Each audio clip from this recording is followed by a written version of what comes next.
if you hear me, and welcome to this new edition of Luke Goes Postal, where we are going to be shipping out the very first artwork of mine to the nation of Australia. Oh yes, that is now showing just how much of my work is expanding out there to the rest of the world. And when it comes to what is going on in the rest of the world, there is an awful lot out there to look at when it comes to censorious drivel, when it comes to egomaniacal stupidity, when it comes to how the world in and of itself has been so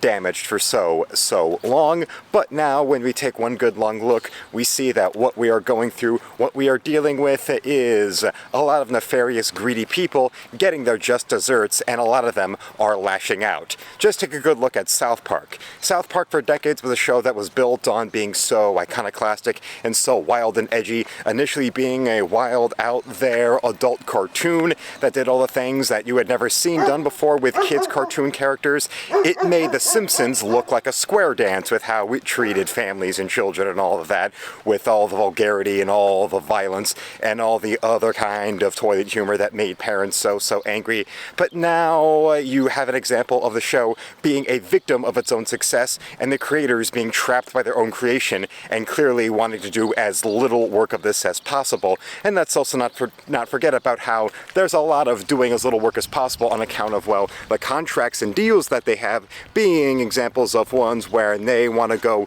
and be able to skirt by getting away with whatever it is the nefarious deal that they can do, and then applaud themselves for pretending to be self-aware about these things. Because if you've noticed over time, South Park went from being an edgy cartoon show to then being a show that was all about skewering the world evenly across political lines, and then a lot of people still continuing to believe in the agitprop these days. Pure agitprop it has now become of South Park being some type of edgy, we make fun of everybody equally kind of show, when it absolutely ignoring how it went out of its way to ignore any sort of mockery of Obama, and then gave us 5 long, aggressively unfunny, agonizingly repetitive years of Mr. Garrison as the nation's 45th and 47th president. And let's not forget about more TDS that's going to be shoved into the show just from the teaser for season 27, even though it should have been done about a good maybe 12 or 15 seasons earlier before.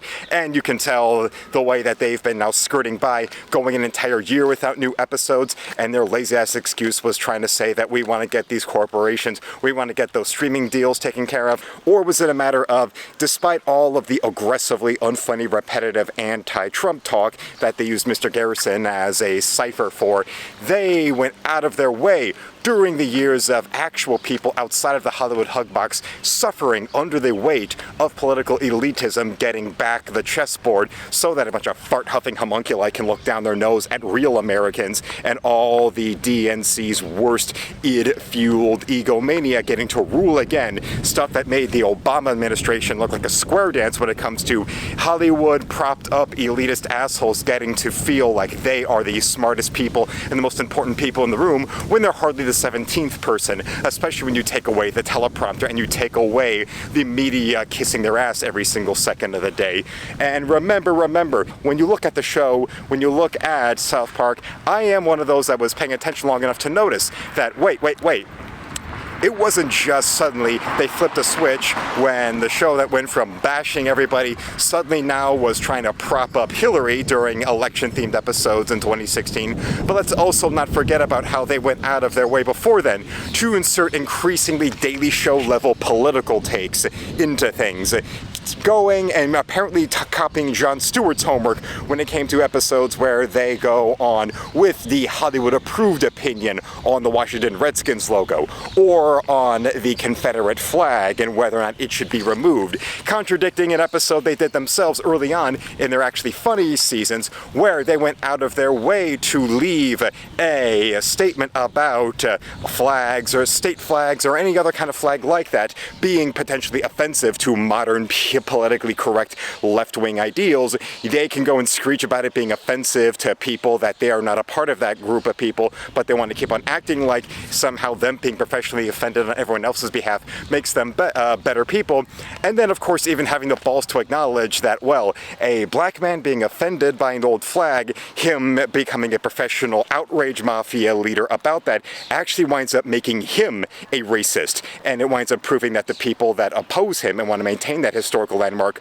are not the racists. And I can especially wonder what's going on with those kind of people in the world when you look at general audiences and how part of why South Park became something that actually wound up staying relevant beyond just simply being a show with a lot of vulgarity with having kids curse on it. That would have been very, very popular and very, very cool for about 2 to 3 years or so, and the show probably would have wound up ending by the time they got a movie that would have just been a glorified extension of an episode of the show, and then it probably would have been remembered really, really fondly and maybe get an occasional reboot, but that's about it. And South Park was able to stay around as long as it was on account of, well, they then started adding in making fun of the world around them. And the strange idea is how the thing that made the show really explode beyond its initial wave of popularity and continue in relevancy were things like season 3 episodes where they were mocking the parents' exasperation at the popularity of Pokemon, or of course the movie where they were mocking the obsession with trying to censor obscene things because it's parents obsessed with protecting their children. And well, it appears that now when you take a look back at those things, like when they were guys that were supposed to be people that were skewering everything in Hollywood, you know, Team America, they're making fun of all those arrogant actors who think they're so important, and oh, global warming is just a scam. And yet now we've got ourselves out there a little list of episodes that are due to be banned. But remember, when you look at this list, take a look at those episodes that are reportedly being banned from streaming, at very least in the censorious hellhole known as the UK. And look at that. You've got not just episodes, of course, that are rightfully mocking Islam. You've got 200 and 201. You've got the episode where we see 5 seconds of Muhammad, and the two-parter with Cartoon Wars spoofing the Muhammad of fear, of showing in images of him, and a Family Guy. But you also get other interesting episodes, even ones that, because they dare to approach a joke with the subject, they're now going to be banned. Like the, I'd like to remind you, GLAAD award-nominated Big Gay Al's Big Gay Boat Ride, and let's also not forget about 2 days before the day after tomorrow, where they rightfully were skewering the hell out of fake information when it comes to the fake crisis that is climate change, with a fake as all hell Roland Emmerich movie being made to blatantly try to scaremonger people out there. But, you really should not be surprised, considering that nowadays Trey Parker and Matt Stone are everything they used to skewer everyone else in Hollywood for being, when really it was a matter of they were people that were just trying to get their little seat at the table.